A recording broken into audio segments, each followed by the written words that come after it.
Yeah, difficult one. I think I can only really answer that on a personal. I mean, there's still problems going on now with if you're in a band and you're touring around, and there's still restrictions. And now, of course, the UK are out of the EU, which makes it even harder for travelling bands to go into Europe and things like that. If you're just a one man show like I am, for example, I think you've just got to make a decision on what you want to do. So for example, if you're sat and you think, right, I want to be a professional drummer, then your actions need to reflect your thoughts. So there's no point saying I want to be a professional drummer and practice half an hour a week.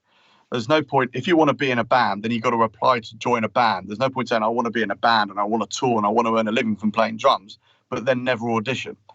If you want to stay in your garage and develop a YouTube channel, then stay in your garage and develop a YouTube channel. I think half the problem is people making a decision. Think about what it is you want to do and make a decision and do it.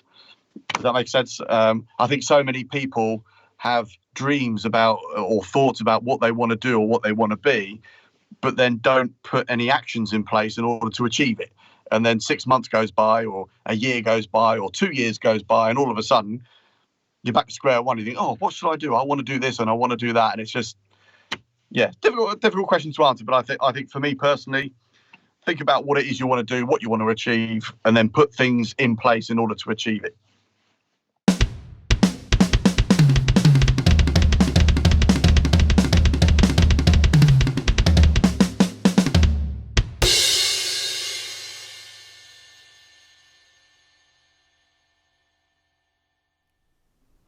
Hey everyone, welcome back to the All Music Matters in That podcast. I'm your host Brian, and joining me today, hailing from the UK, Mark Henderson. How you doing, brother?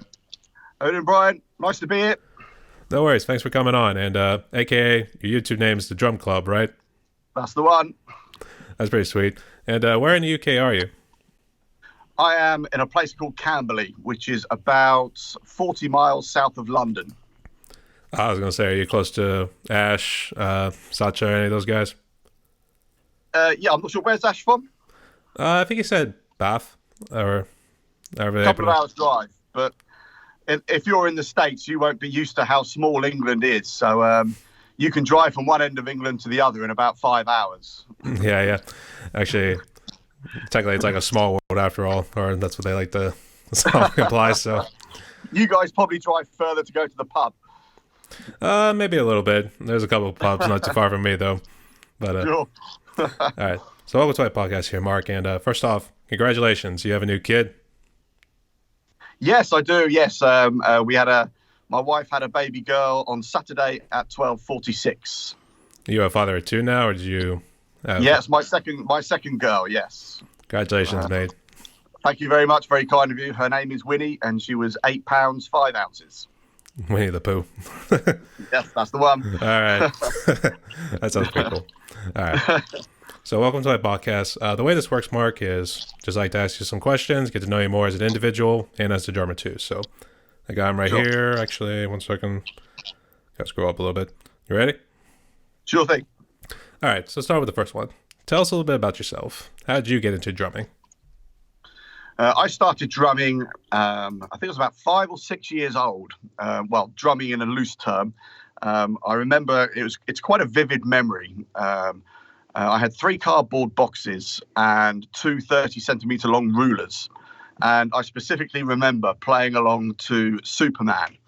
And when I say playing along to Superman, obviously I wasn't playing the actual percussion that Superman was happening to, but I was just banging on the boxes in such a way, dun dun dun dun dun dun dun dun dun dun dun dun dun dun dun. That's pretty much what I was doing. That was my first kind of introduction into enjoying playing that kind of thing, And about a year later, my dad got me a drum machine. It's one of the old school ones that you can put on your desk, and it's got like 4 round pads. I think they still sell them. And it has a little button for your foot for the bass drum, which you just push down, and it has a bass drum sound. And it has about 39 presets on it with different styles of drumming, which was quite useful because I was able to speed it up and slow it down, and it was actually quite a good teaching tool, if you like, and it just basically taught me the basic coordination. Like the AC/DC Back to Black kind of beat. It just got you started, and it gave you that basic coordination. And then the following year, I upgraded to an 8-pad drum machine, which was the same thing, but just had 8 pads on it instead of 4. And then a couple of years later, I got my first acoustic kit for Christmas, which was a Thunder kit, which at the time I thought was next level stuff. But now it's, but hey, we've all got to start on our first kit. And I got drum lessons, and away I went. That's pretty sweet. And whilst I've been playing for 38 years, unfortunately, I haven't been practicing for 38 years, which are two very different things, but fun nevertheless. I was gonna say with drumming to Superman too. I was thinking maybe doing like da da da da da da da da da da da da da da da. No, it wasn't that. It wasn't too crazy though. Were you into like any other superhero movies, or I guess TV shows at the time? No, it was the two things I used to play on the boxes. I remember it quite vividly. It was Superman and Star Wars. They were the two things I used to play along to, and it was nothing to do with the film itself. It was just the music. But yeah, and I had 2 rulers. But yeah, after about a week, the boxes would tear. Because where I was hitting them, the boxes would tear, and I'd have to wait for the next lot of. Because obviously this is all pre-Amazon and all the rest of it. So boxes were quite rare, cardboard boxes back then, and so as and when they came into the house, I would nick them and start hitting them. But they'd only last about a week. I was gonna say, Daddy, I broke my drum set. Yes. That breaks. I need a new one. My dad would be loving life, because he would later realise that replacing a cardboard box would be a lot cheaper than replacing a Yamaha recording custom tom. So yeah, he was happy with the cardboard box. That's what I thought afterwards after the drum set. Like, I broke my actual drum set. I'd be like, oh man, the cardboard boxes were a lot better. So that's it, yeah. I was also trying to picture you doing like the drumming for the opening of Star Wars 2, where it does the opening credits and all that stuff. It kind of fills you in on the story. Yeah. So it was. In fact, I used to play along to a record player, which are actually coming back into fashion now. But I used to play on a record, play along to a record, and a sleeve, and it would keep jumping. So if I was putting the boxes too close, the vibration would make the needle jump. So yeah, happy memories. Actually, yeah, vinyl is making a little bit of a comeback too. I don't know about I thought it was more the jukeboxes, really. That was kind of also making a little bit of a comeback. I'm not too sure. Like, how's it over in UK? Yeah, I funny enough, it came up on the news for some reason last week. It was on the local news station that for the first time ever, vinyls were now outselling CDs.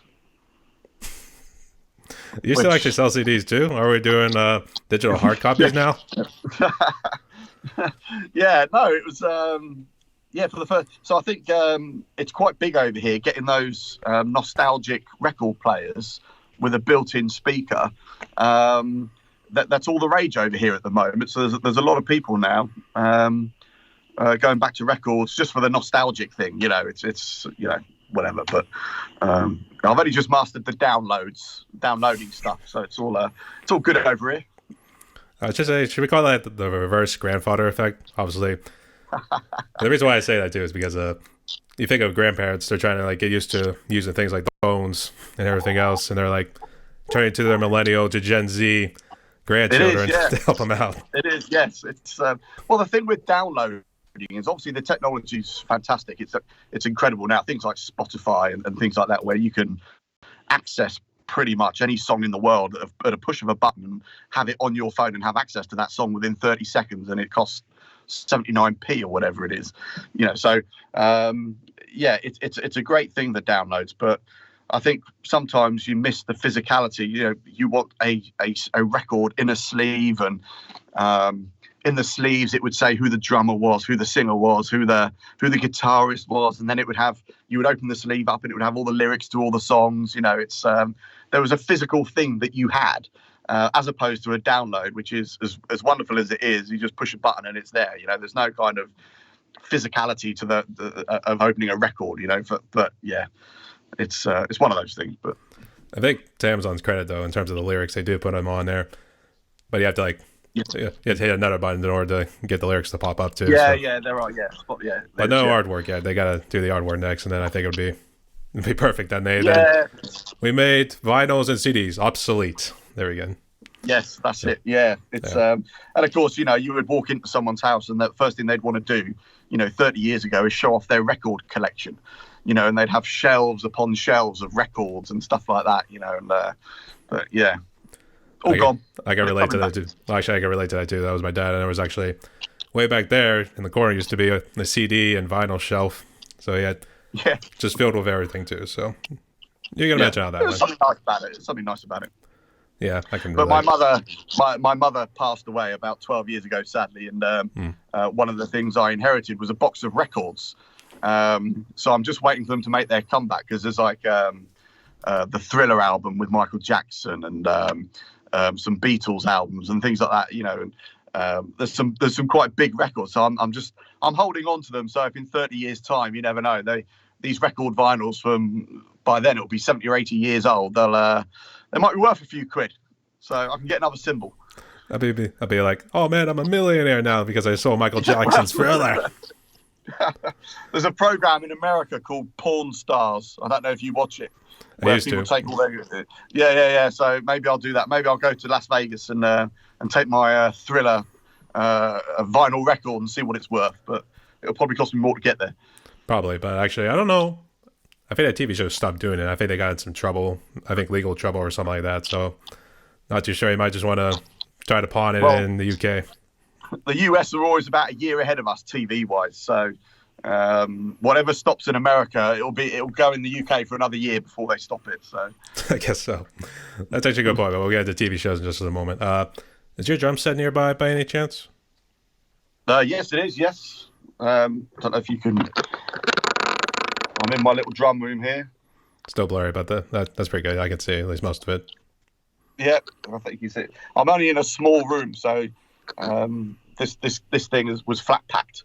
So it's only 9.5 feet wide and 7 feet deep. So on the videos, it might look like it's like it's a reasonable sized room, but I can assure you there's not enough room to swing a cat in here. As I say, looks can be deceiving, as I guess the camera, I would say. Yeah, it's only 9 foot wide. I see. But it cost me $13,000. So I had to be tight with the measurements. Dollars, not in pounds or quid? Yeah, well, it's £10,000, so I'm equating that to probably about $13,000, whatever that works out to be. But so yeah, if I wanted it another foot longer, it would cost another $1,000, and it was. Yeah, it started to get a bit crazy. But yeah, 10,000 wasn't. I had to make it just big enough to keep the drums in here, plus a foot. So yeah, it's cozy. I'm gonna say we already spent enough doing £10,000 already, so I think we have to draw the line at some point. It was an investment, but in fact, I've done a video. One of the videos on my channel is of the pod I got, but it's a sound isolation booth, so it reduces sound by about 70%. So on top of that, I then have soundproof underlay, and then I have an acoustic curtain going around the outside of it. So the overall reduction is about 80%. It's based in the garage, and then I've got soundproofing insulation up the garage door and the walls. So once the garage door is shut, the internal garage door, nobody can hear it in the house. Nobody can hear it in the front street. None of the houses can hear it. So it was a lot of money. It's a big investment, but I use it 6 days out of 7. I can drum till 10, 11, 12 o'clock at night, even with children, and nobody can hear me. The only problem I had with it was initially I put it upstairs in the house in the spare bedroom. And after about 3 months, the floor began to sink. And so I phoned the company that I bought it from. One thing I didn't take into account was the weight. So I phoned this company and said, look, how much does the unit that I bought weigh? And they said it's 1.2 tons, which is the weight of a small car.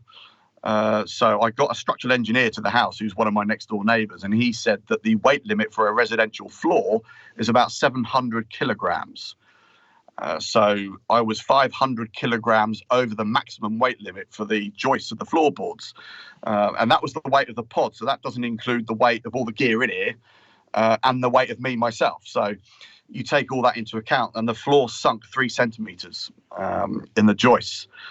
So I had to pack it. It took me 3 days to build it. So I had to pack it all up and then move it downstairs into the garage.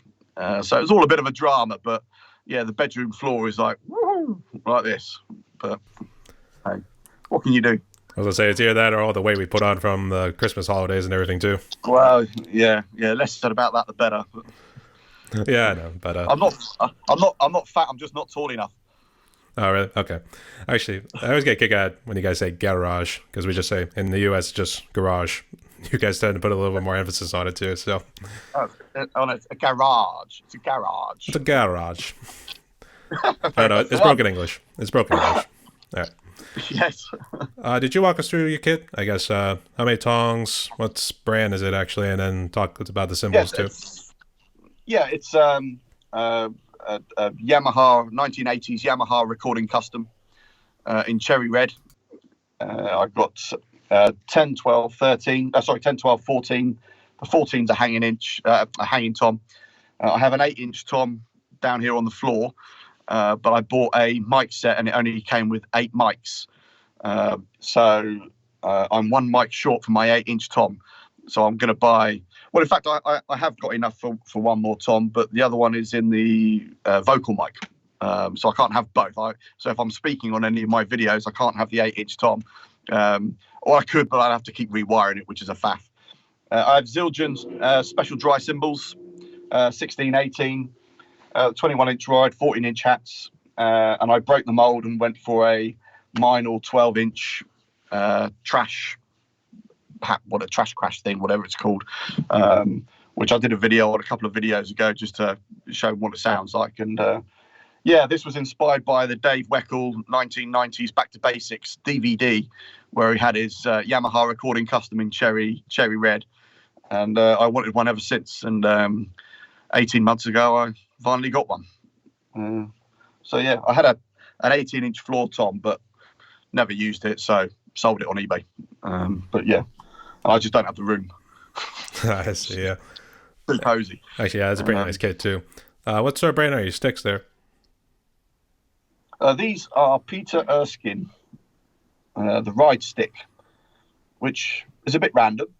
I've had a bit of trouble with sticks. I was using Dave Weckl sticks, the red ones, which I like, but they just don't last. I was going through a pair every 2, and I'm not a heavy hitter. If you've seen my video, I'm not a metal guy or heavy rock. I play the odd Metallica tune and the odd Bon Jovi tune, but as a whole, I'm not a heavy player. And the Dave Weckl sticks, I was going for a pair every 2 weeks, which is crazy. So I went to our local drum shop here, Graham Russell Drums. I don't know if you've heard about it over there, but and I just tried these out, and I really like them. But they're a bit. He's a jazz guy, isn't he, Peter Erskine? So they're a little bit lightweight at times if you're playing a heavy tune, but 90% of what I play is sort of funky, sort of poppy sort of stuff. But I've had this pair and they last about 6 weeks. So I'm happy with them. I think if I play any heavier stuff, I just change. They can come up a bit short, punchy wise. So I just change it in the mix when I do the mix to give it a bit more oomph. But yeah, apart from that, quite happy with them. Nice weight, nice feel. Are they still traditional Vic Firth? I thought I recognized the logo on them, but are they like they just hold up to the camera real quick. I don't know if you can see that, can you? I can see, yeah. Okay, yeah. Have you always stuck with these ones, or have you experimented with any other ones after, I guess, the Dave Weckl ones? I was a Weckl guy up until about 2 months ago. And the Weckl sticks were setting me back sort of 15, 16 pounds a go. And every 2 weeks, it's crazy. So I tried these ones out from the local drum shop. I like them, but they're about an inch shorter than the Weckl sticks. So for the first week, I kept missing everything. But quite happy with them. I see, yeah. I guess, so what else do you do? Because it seems like you really keep yourself busy with drums. Are you also a teacher, or do you do like some sort of band work? No, I'm not. It's not very rock and roll, but I own a carpet cleaning company. That's what I do for a living. I don't consider myself a good enough drummer to teach. I have a couple of mates that come over once a week for a lesson, but they're very much, starting out beginner stage. So I feel comfortable enough to teach, beginners and newbies. But once you're past that stage and get into sort of like an intermediate level, I'm not sure that I'm a good enough drummer to be able to teach people. And that's something I always put on my videos. I'm always paranoid about saying, "Oh, it's a lesson." It's not really a lesson. It's like a video diary. I'm just doing a video diary of me and what I'm learning and mistakes and all, So it's a video diary, and if I'm just hoping people like it and can relate to it and hopefully like some of the stuff I do and follow the channel. Yeah, I see. Yeah, I gotta say I can relate too if you just say like it's a lesson, that sort of thing. But maybe I was trying to think the door. I was trying to think maybe you just say like I'm not really an expert on this sort of thing, but here it goes, or that sort of thing. It's more of an opinion, I've said it in a couple of videos at the beginning. I make the point that look, this is not a tutorial. It's just a video diary of me playing a beat or playing a fill, and I try to be relatable because some of the guys on YouTube, the big guns, very difficult. I find it very difficult to relate to some. They're so good in an intimidating way, and I want to relate to the bedroom or the garage drummer, who's got a kit, he tinkers about with it for a few hours a week, and looks at some of the stuff I do and hopefully thinks, oh, I like that, or I like this, or I like that, and maybe, like I say, follow the channel and just build up a small following. But yeah, it's hard work. Do tell. I can understand that too, but I don't do so much like lessons what you do. But since I mentioned about YouTube, I guess let's go ahead and jump into that. I guess when did you start your channel? I guess is there something you hope to achieve with it outside of just say like, hey, here's my opinion here on this and that, take it or leave it? Yeah, I mean, I have to be realistic. I mean, gosh, it's difficult. My aim, I would love to have 10,000 subscribers in the next 10 years. So by the time I'm 54, I would like to have 10,000 subscribers to my channel, and I'd like my channel to be monetized. Yeah, and just make a small amount, £200-300 a month, something like that I can then reinvest into social media and push the channel and help grow it, or invest it in better cameras, better gear. But it's really, really hard. I don't really understand. YouTube is I've known about YouTube for donkey's years, but YouTube, being an active part of YouTube, I've only been doing it about 18 months. So a lot of it is all very new to me, and I'm finding my way as I go. But it's hard. It's hard gaining traction on your channel. And excuse me, I don't understand it. So I'll give you an example. So I've had 3 videos, and between those 3 videos, I've had roughly 45,000 views from 3 videos. And on the other 84 videos, I've had 40,000 views. I don't understand how 3 videos can get 45,000 hits, and then the other 84 videos only get 40,000 hits. So I just don't understand how the algorithms work. I don't understand what makes these videos go a lot further, than these videos that are probably better quality, better sound quality, better cameras and better playing. Yet you spend 6 hours producing it, it gets 27 views and 1 comment. And it can be a bit kind of what channels. And I look at what they do for inspiration. Some great guys out there doing great stuff. But I saw there was a video come up on my YouTube last week, and it was a youngish lad playing the guitar. And I mean, absolutely no disrespect to this guy whatsoever. All credit to him. But it was recorded on a mobile phone. So the audio was quite crackly and distorted. It was very dark, so there was no lighting. And he was very much a beginner. He was making mistakes and things like that. And I was like, okay, fair enough. Thing against this guy, I'm trying to learn how to improve my channel and how to get what he's got.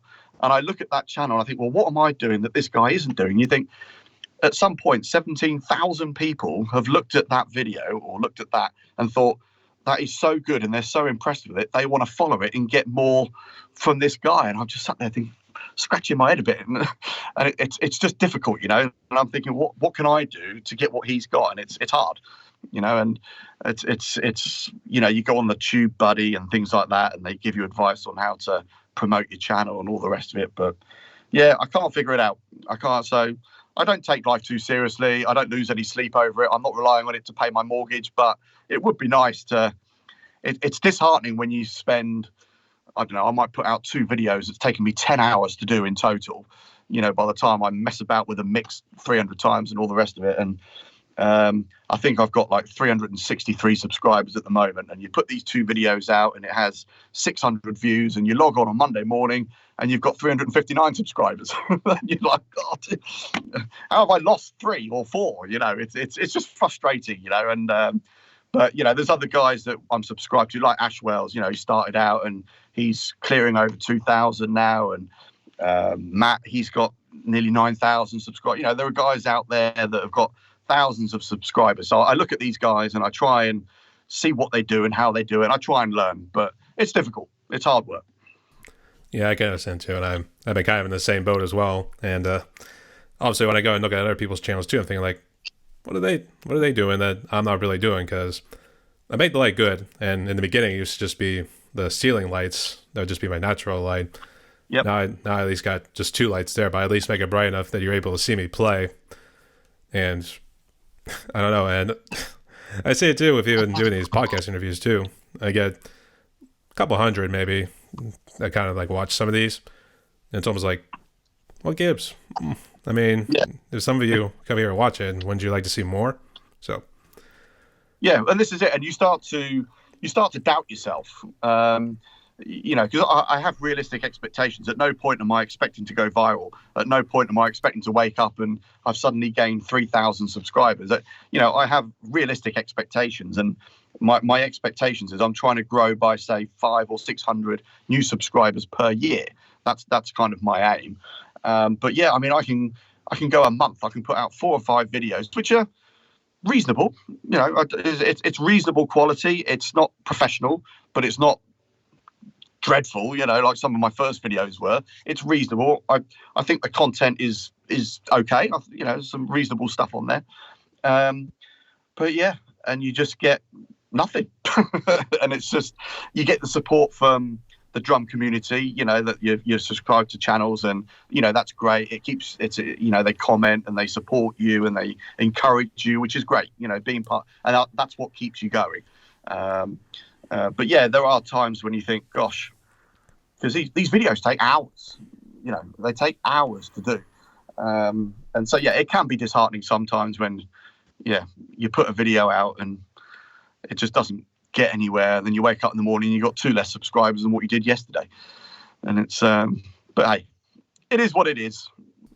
It's a different beast in and of itself too. But have you just mainly stuck with doing drum covers and these sort of opinions / teaching lessons? Yeah, no, I try and do a mix. I consciously don't want to just do drum covers because I think if people are gonna, I mean, there's nothing wrong with just doing drum covers, but I think if people want to follow you or subscribe to your channel, I think you've got to do some original stuff as well that they find, interesting or want to learn from you and things like that. So when I'm doing a search on YouTube, I fairly rarely search for a drum cover unless I specifically want to learn that cover and I want to get some ideas and see how it's being played. I'll be YouTubing things like Funky Fill or how do I play a paradiddle or how do I play a double stroke roll.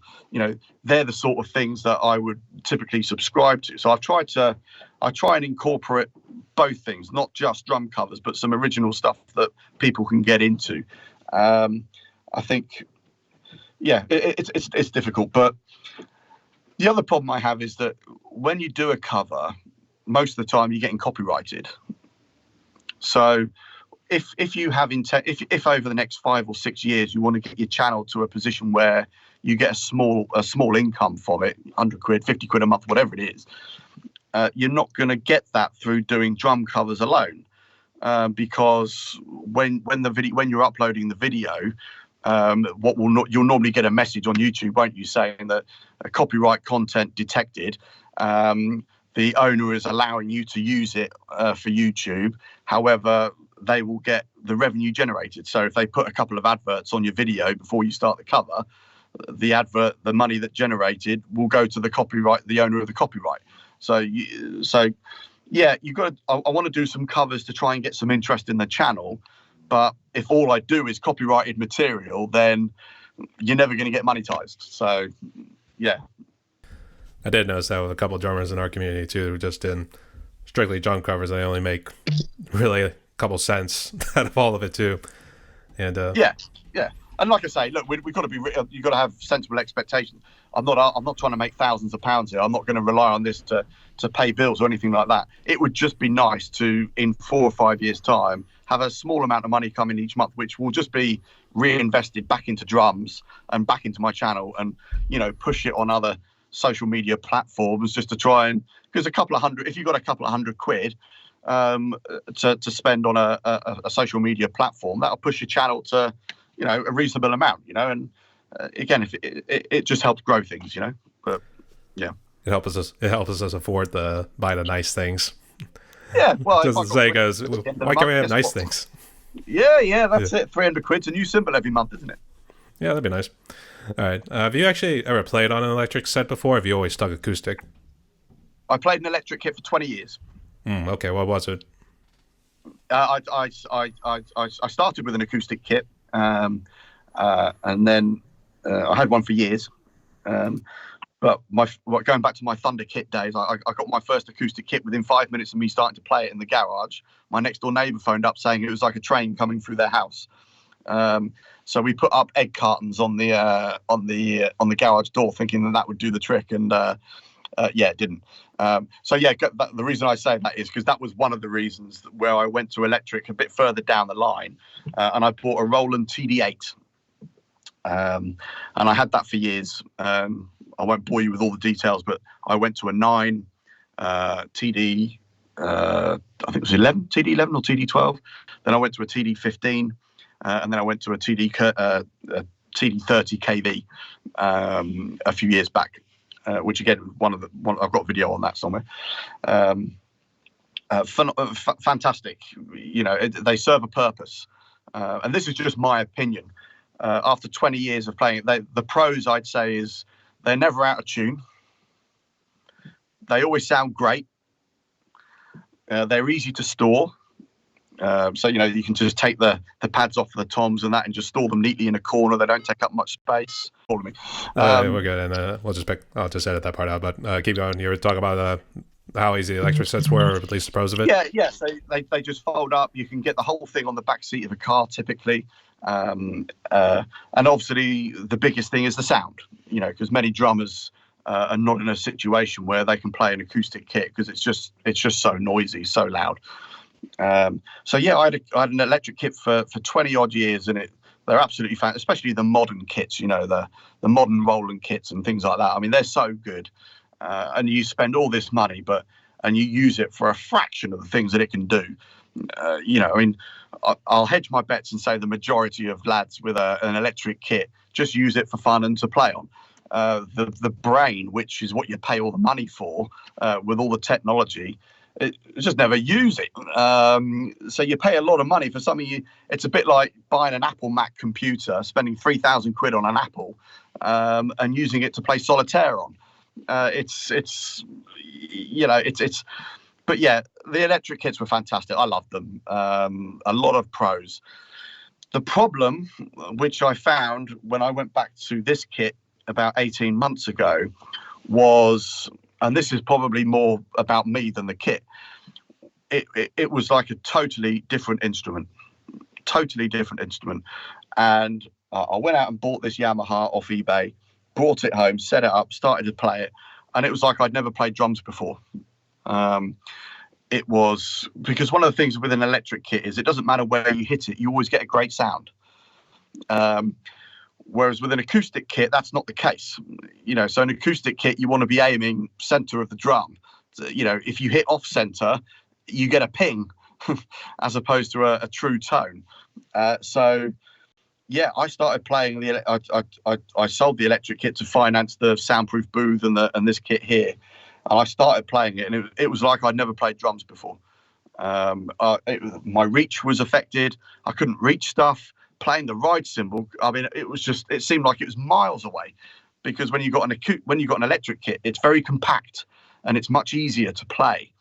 But an acoustic kit, all of a sudden, you've got to fully stretch out your arm to reach the ride, and that sounds silly saying that, but after 20 years, you really are programmed into playing an electric kit. And the second biggest problem I had was dynamics. My dynamics were shot. I couldn't play ghost notes. I couldn't, going around the kit, my dynamics were all over the place. So you lose your touch. Whereas on an electric kit, that doesn't happen. So I think there's pros and cons to both. I think electric kits are fantastic. I think if you're playing both, it's not a problem. So if you've got an electric kit and an acoustic kit, it's not an issue, because you're not playing the electric kit for long enough to develop bad habits. And if you're switching between the two, but if you're just playing electric for 20 years and then go from that to acoustic, gosh, it must have taken me probably 3 months. And I really had to bring it right back to the basics. It was like I was a beginner drummer all over again, which was fine. But yeah, I'm not going to lie. There was a time when I thought, Christ, what have I done? You know, that's, I've sold my TD30 KV, which took me 15 years to get. Yeah, I wasn't sure I'd done the right thing. But yeah, no looking back now. It's I'm loving life. That's very good to hear. And I have to say, I was in a little bit of a cover group too, just briefly, just for like 2 sessions, and they had the acoustic set too. But surprisingly, it wasn't as bad as a culture shock as I thought it was going to be. I would say that's what happens with drummers when they switch between electric to acoustic. It's probably like a culture shock, like what you kind of went through. And I guess it was because it was a little bit more compact. It wasn't like the ride's like all the way out here, where you had to kind of like stretch your arm out a little bit just to reach to it too. So I can see what you mean. But if you did have the space, kind of given the room that you're in right now, would you consider maybe getting a touchpad or anything like that to kind of simulate percussion? Kind of make like sort of a quasi satellite sort of set? No. Basically, No. I've spent enough money, and fortunately, I have a very understanding wife. I mean, you can joke about your wife or your partner and things like that, but truthfully, if you don't have an understanding partner, drum kit is a difficult thing to get away with. So thankfully, I have an understanding wife. But no, I don't have any more plans to add stuff. I don't have the room. Finances are okay, but I've spent a lot. One day, my dream is to go upstairs into convert the loft and do a full loft conversion, have a proper music studio up there. That's my dream, but I got a quote for that 2 months ago and rapidly had to put it on hold. Was a little too much out of the budget for this year, so yeah, that's it. Yeah, when it comes to remortgaging the house, the wife wasn't quite so understanding. Yeah, I can see why too. But in terms of your business, are you mainly ones who go in and clean up after, say, natural disasters or anything like that? No. I'm just 90% of my customers are domestic customers. I have a professional carpet cleaning company, and yeah, just go in, clean carpets. I do end of tenancy, so when somebody ends their rental agreement and moves out, they'll call me to go in and sanitize all the carpets and sofas and upholstery and things like that. Nothing exciting, nothing rock and roll. But at least it's a job, and at least pays the bills. It's a job that finances the drums. Yeah, I can see why. All right. So walk us through how you do a drum cover. How do you pick the song, and then what gear do you use to record it, edit it, and then what do you do before you post it to YouTube? There's nothing. You know what? This is going to sound ridiculous, but I actually struggle for material, which is a ludicrous thing to say. But I find sometimes I find it hard finding a song that I want to do that millions of other people haven't already done. But at the same time, I don't want to do a song that's out there in obscurity that no one's ever heard of, because I'm thinking about the channel and I'm trying to think of what big song I can do that people are interested in listening to. And if you pick something that's out there and obscure that no one's ever heard of, the click rate on your videos is something like 8 seconds. They watch the first 8 seconds, they don't recognize the song, so they just on to the next one. So I do try to pick songs that are popular, that I enjoy, that I like myself. But so things like Bon Jovi, Living on a Prayer, things like that. That's going to get some hits. It's going to get some traffic. I think the highest rated video I've done is Top Gun, the Top Gun soundtrack, which was my second. I think it was my second video I did, and it had 35,000 views, and it wasn't great. It was black and white. The sound quality wasn't great. Had 35,000 views and counting. I'm still getting around 400 or 500 views per week on that one video. So yeah, it's difficult. I don't have any specific songs. What will happen is a song will come on the radio, or a song will come on Spotify, and I'll be like, right, that's my next one. But I know other guys who have mapped out a month in advance what covers they're doing, and they've got a list and they just roll them out, and it's just like, I'm not like that. I wait for what I consider to be the right one to come along, and then I'll do it. Recording wise, I have two phones. I have the iPhone 13, which is what I'm talking to you on now, and I have an iPhone 7, which just goes up in the corner. So any videos that you might have watched of mine, you'll see a frontal view. That's an iPhone 7. So I record the visuals on the two phones, which is something that in time I would like to improve upon. Like get a GoPro or something like that, which is just better quality all round. So they'll record the video. The audio, I have an Audix DP7 mic kit, which again, I've done a review on my channel of the Audix mics and what I think of them. They're plugged into a Focusrite Sapphire Pro. I don't know if you can see that behind me. Do you see that on the video? I can see a little bit of it. Unfortunately, the background's still blurry. That's the interface. And then that goes into my MacBook Pro, which is sat behind me. And I use Pro Logic as the recording software. The Pro Logic is a nightmare for me. So I have I bought all this stuff secondhand. So all that cost me about £1,200, but $1,500 for the lot, which is pretty good. I mean, normally you'd pay more than that just for the Mac. So I got it all secondhand. But yeah, the Pro Logic has been a living nightmare for me, or Logic Pro, whatever you call it. Logic Pro. Come on, Logic man. Pro, sorry, broken English. Come on, you bro. Come on, you blokes. Yeah. Sorry, keep going. Logic Pro. Now, the fact that the clue is in the title, so it's considered to be professional recording software, and I'm not a professional. I have absolutely zero experience in recording audio, zero experience in anything to do with sound engineering or anything like that. This is all completely new to me. So if you think going on to Logic Pro, it might as well have been in Japanese. I had absolutely no clue what to do, and spent countless hours and hours and hours on YouTube trying to figure out just how to start a new track. Nothing difficult, just starting a new track. And it sounds crazy, but if you've never done it before, it's hard, and then you record it. And I've got a KRK monitor speaker here, so reasonable quality monitor speaker. So I spend hours and hours trying to get what I think is a decent-ish sound, and I'll upload it, get it on YouTube, and 95% of people viewing YouTube view it on their mobile device. And what sounds okay coming out the monitor speakers just sounds absolute crap coming out of my phone, and I'd be tearing my hair out. Just because obviously you're doing the mix through a monitor speaker, and the sound that's coming out the phone is of speakers that are about 3 millimeters large. It's like it's a totally different sound. A mobile phone will accentuate the highs and the mids. It has no bass response whatsoever on a mobile phone. So what I was finding was I was recording it, I was happy with it, and then when I put it out and I listened to it, I wasn't happy with it. So yeah, it's hard. And if you don't know what you're doing, yeah. So my last two videos, I just used presets, Logic Pro presets.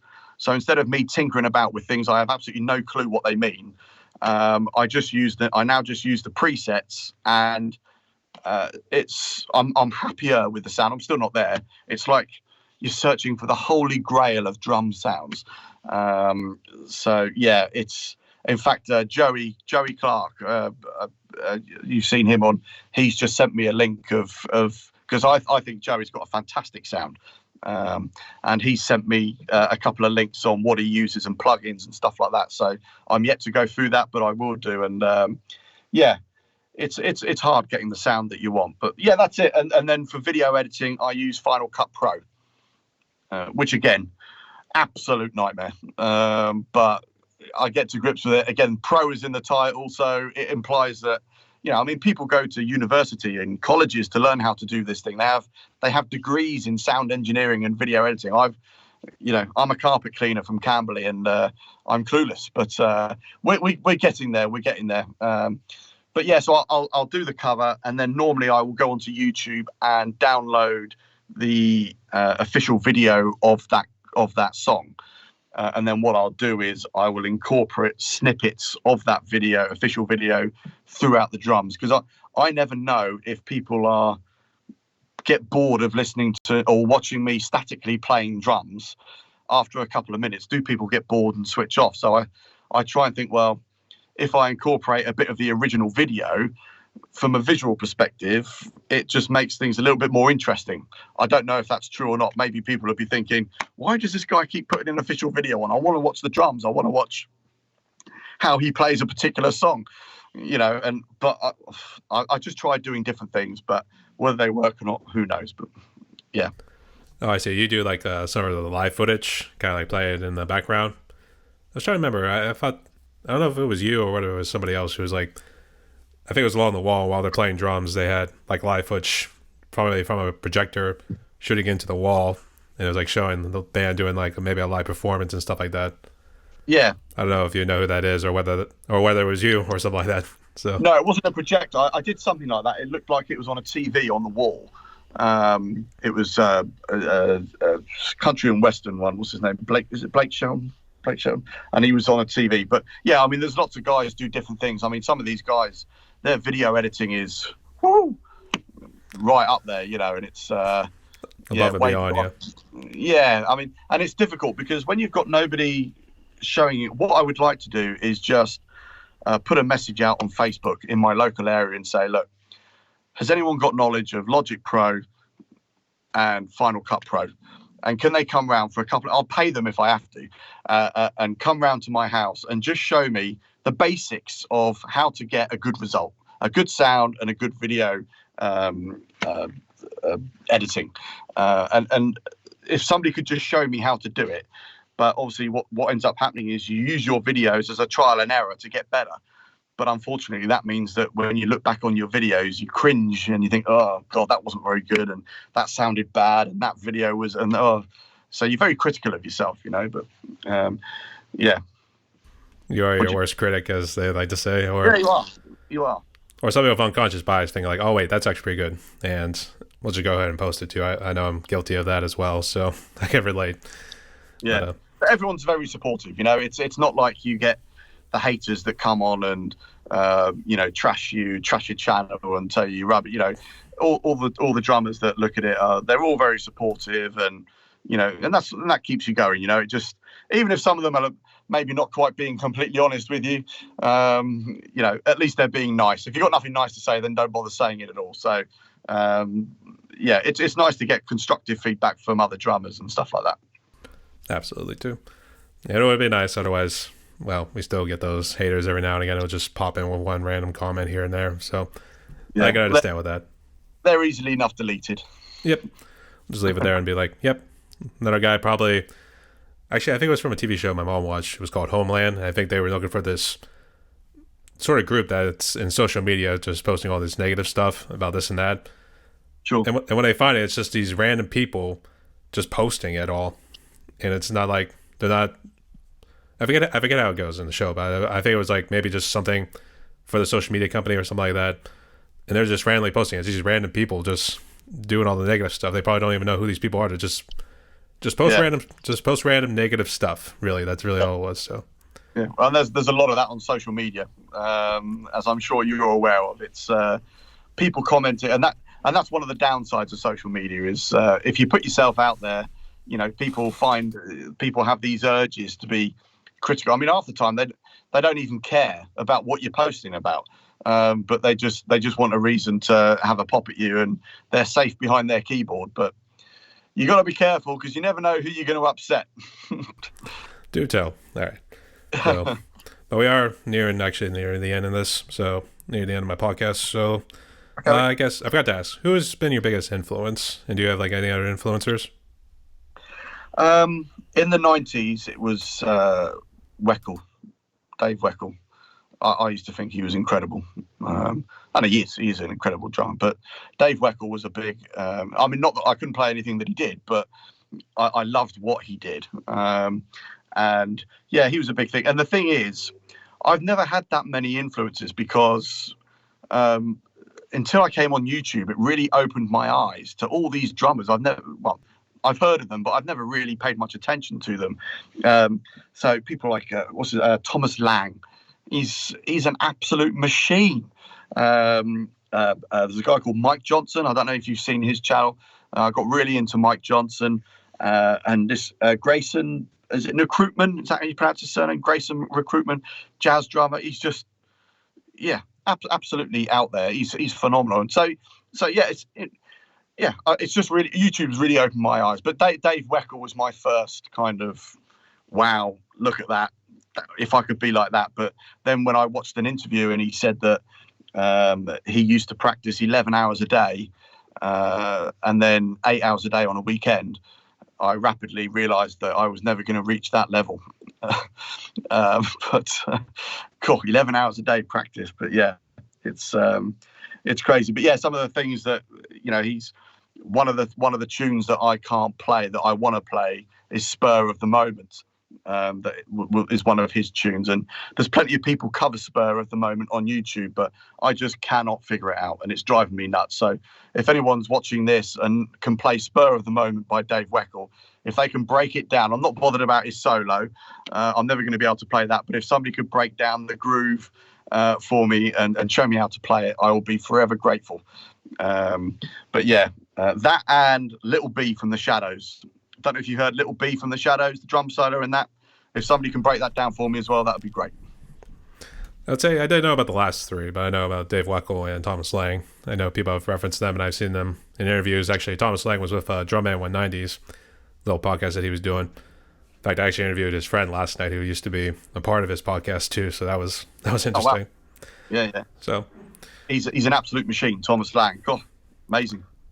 I was actually trying to reach out to him, but I think I ended up reaching out to his friend, and I guess he's also a drum teacher too. And actually, I think it escaped me at the moment. Let me see if I get this. You reached out for Thomas Lang, and you got me. God, no, not you. Well, not you, but somebody else. What a come down, blimey. Yeah. Oh no, that's what I ended up with. I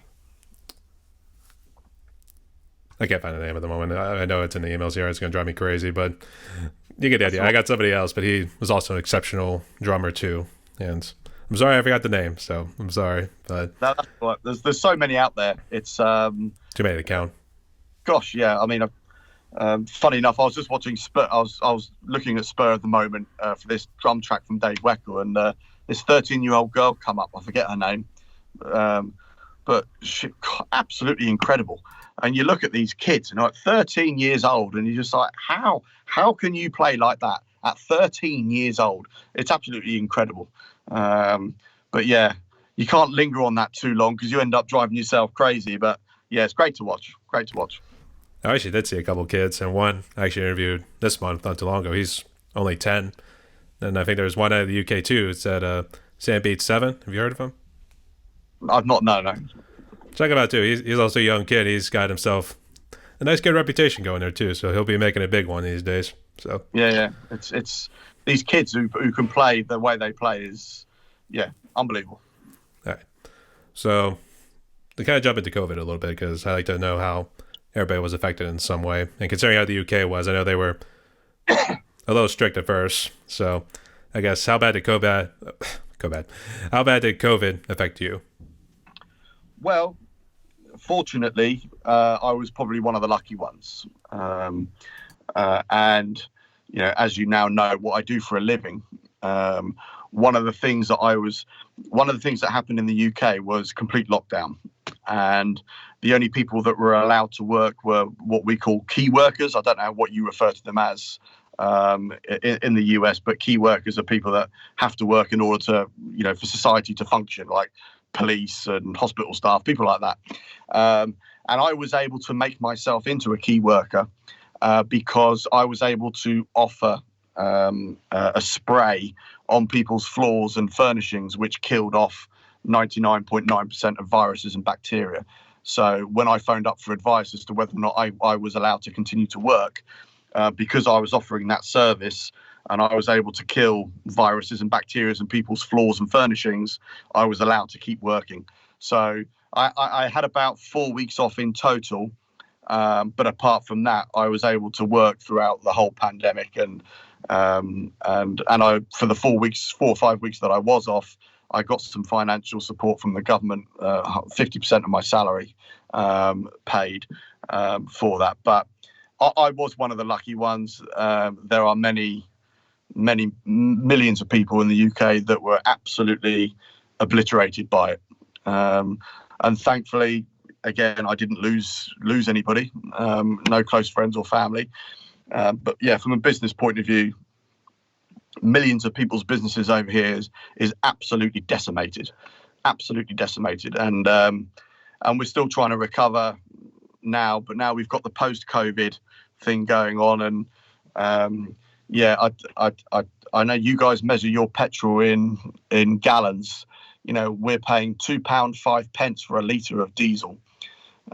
So I believe that's somewhere in the region of $11 or $12 for a gallon, something like that. It's just things like that. If you've got a haulage company and things like that, my next door neighbour owns a haulage company, and his fuel bill is horrendous. But yeah, look, for me personally, we did okay. Thankfully, I was lucky. And we have a great family here with family support if we ever needed it. So I was fortunate, but many others were not. I guess the same thing can go for your former PM, Johnson, yeah? Boris Johnson. BJ, yeah. He's known over here as Boris the Buffoon. Yep, his whole popularity thing just went down the shitter pretty quick, for lack of a better term. So. No, not as quickly as Liz Truss went. Well, that too, yeah. That's fair. So we were fortunate enough to have Liz Truss for 41 days. She cost the economy £100 billion, caused a recession, caused interest rates to go up 4%, and then she resigned on a pension of £150,000 a year for the rest of her life. Typical. That's normally how it goes with being a politician. Nice work if you can get it. Yep, I guess so. All right, I wish you guys best of luck going forward. So hopefully you guys can get back to the golden age, I guess, pre-pandemic wise, which I imagine is going to be pretty difficult too. So best of luck to you, mate. Well, the war in Ukraine doesn't help. So having a war in Europe, which hasn't happened for a long time, that hasn't helped matters. So the cost of living for us has trebled. We're now, our gas, I don't know, we're dependent on Russia for our gas and energy usage and things like that. So we're now paying $150 a week for electricity. It's expensive. We could blame Russia for that. Yeah, so we're paying $150 a week for electricity and about $80 a week for gas. So for our gas and electric, we're currently paying about between $800 and $900 a month. Yeah, I can see why. I would say I've pretty much been the lucky one too. I don't drive like very far with my car. It's only about a 20-minute drive to the downtown Pittsburgh where I live at, so it's not too bad. But I can understand too. I can also relate to being one of the lucky ones too, as you referenced earlier too. So, what do you do for a living, Brian? Well, I'm actually, I would say a banker, but I do more of the accounting work and stuff like that with one of the known bigger places. I normally don't like to say the name on this podcast too, No. because I don't know if they're listening. So, Yep. So basically, you're another rich banker. I wouldn't say that. I would say rich, but at least You can pay the bills. we can pay the bills, yeah, and we can pay rent, and especially with living with the parents too. So that's always nice. Yep. Happy days. But I also work a second job at a local restaurant. It's a friend of the family's, so I get a pretty flexible schedule out of it. I work 4, 5, rarely 6. It's really just 4 to 5 hours at best. But it's a nice pay too, and nice guys. It's a really fun atmosphere to be with, even though it gets a little stressful at times if you got more so on Fridays specifically, since that's when a whole lot of people come into. So Sure. it would be called it's technically a bar and grill, but you would just call it the pub, and then there's just a nice little grill you can have along with it too. So there you go. Oh, I like the way you said pub. Oh, I got some British, and I'm mostly Irish, but I mean, I'd say a friend of mine always thought I was able to speak English, the New England sort of English, pretty well too. So good on you, mate. That's what I'd say. Yeah. I mean, Right. you have a few problems pronouncing some of our towns, I understand. So things like Leicester is Leicester. There's a place called Loughborough, which I have an American friend, a friend that from Indianapolis that calls it Luga Baruga. And then what do they call London then?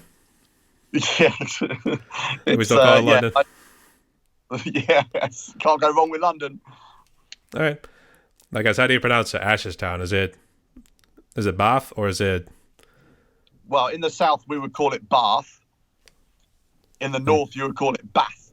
Bath. Okay, I think that's what it was. Yeah, I think that's how you pronounce it too. But Ash, if you see this video, correct us, and then Yeah, we'll the make sure we posh pronounce it right. people- The posh Southerners call it Bath. There's always a difference between north and south. I mean, you come here to the States, everybody's got y'all, and then up north, it starts to change a little bit. But where I'm from, it's yins and stuff like that. So Yeah, sure, yeah. it's weird. I don't know. Yeah. All right. So we are almost out of time, and we talked for literally a good hour right now. So I'm going to jump to the last question here. It goes quick. It does, yeah. But unfortunately, I got to get back to work too. So for the last question, this is one I always like to ask. But what sort of message of hope could you give to musicians and people out there post-COVID, so to speak? Yeah, difficult one. I think I can only really answer that on a personal. I mean, there's still problems going on now with if you're in a band and you're touring around, and there's still restrictions. And now, of course, the UK are out of the EU, which makes it even harder for travelling bands to go into Europe and things like that. If you're just a one-man show like I am, for example, I think you've just got to make a decision on what you want to do. And so for example, if you're sat and you think, right, I want to be a professional drummer, then your actions need to reflect your thoughts. So there's no point saying I want to be a professional drummer and practice half an hour a week. There's no point. If you want to be in a band, then you've got to apply to join a band. There's no point saying I want to be in a band and I want to tour and I want to earn a living from playing drums, but then never audition. If you want to stay in your garage and develop a YouTube channel, then stay in your garage and develop a YouTube channel. I think half the problem is people making a decision. Think about what it is you want to do and make a decision and do it. Does that make sense? I think so many people have dreams about or thoughts about what they want to do or what they want to be, but then don't put any actions in place in order to achieve it. And then 6 months goes by or a year goes by or 2 years goes by, and all of a sudden you're back to square one. You think, oh, what should I do? I want to do this and I want to do that. And it's just, difficult question to answer. But I think for me personally, think about what it is you want to do, what you want to achieve, and then put things in place in order to achieve it. Spoken like a true prodigy. So, yeah, I can see what you mean too. And that's a good way to close too. So set your goals, then just try to make it as realistic as possible, and then try to go at it with everything you got. That's pretty much. I think the main thing is actions have to reflect your thoughts. So it's all very well saying you want to do something, but if you're not prepared to do what it takes in order to get to that point, then you're not going to get there. Or if you're going to put a lot of obstacles in the way of getting there. So you get to a time. I didn't dream about being a carpet cleaner when I was younger.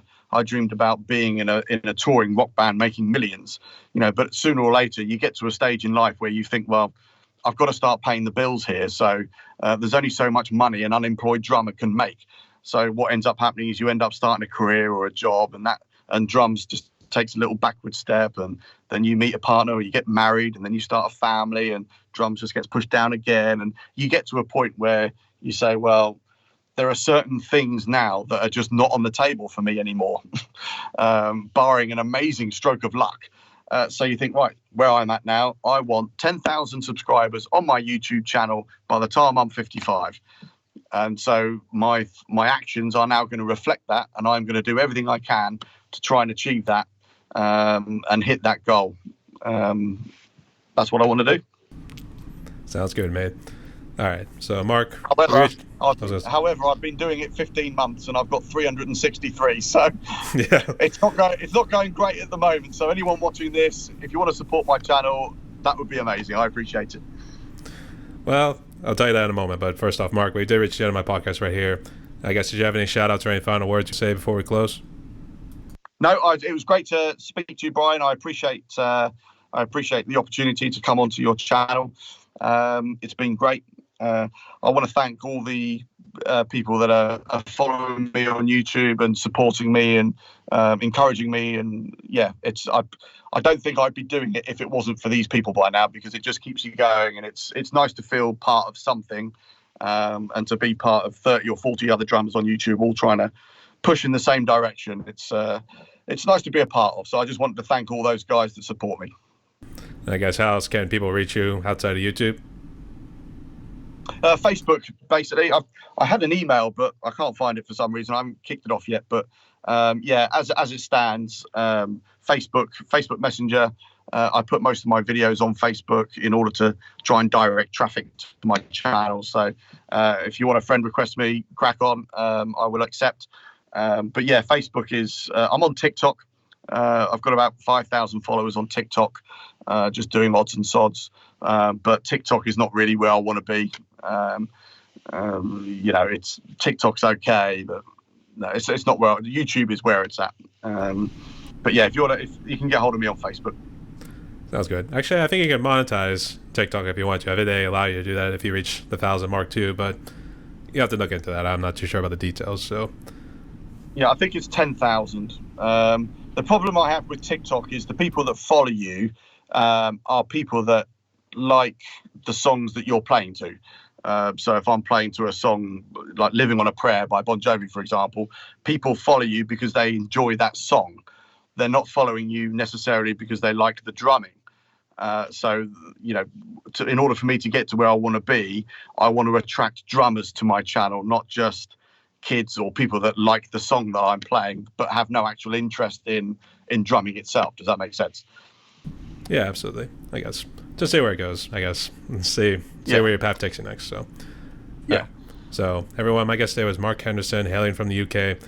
We didn't get to all the questions, so maybe sometime in the future we could do part 2 of this and then try to wrap that up at some point too. So, but Mark, congratulations again on being a dad for a second child, and best of luck to you going forward, mate. So, Mark, Brian, thank you for the chat. No worries. Stay safe. Stay tuned, y'all. Cheers, mate.